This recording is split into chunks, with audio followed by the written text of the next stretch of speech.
Visita ai cantieri del ponte di Genova per la Presidente del Senato Casellati. Ora misure chiare, incisive e coordinate. E senza lavoro non c'è ripresa, avverte Casellati. C'è urgenza di un'Italia nuova. Alessandro Gamberi.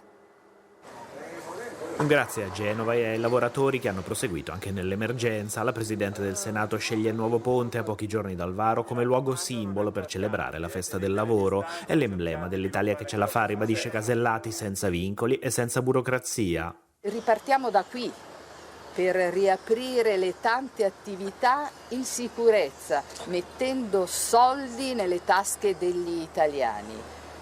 Il ponte, questo ponte illuminato dal tricolore che ci emoziona e riaccende il nostro futuro. Un saluto agli operai, poi la visita al cantiere. L'auspicio della Presidente del Senato è che dopo questa emergenza si possa ridisegnare un'Italia nuova, la convinzione che oggi gli italiani abbiano voglia e bisogno di lavorare e ripartire pur tenendo conto di tutte le misure di sicurezza necessarie. Lavorare per ridare speranza a tutti, sottolinea anche l'amministratore delegato di Salini Impregilo che prende il ponte ad esempio. Rialziamoci, afferma Pietro Salini, per il futuro e per i nostri figli.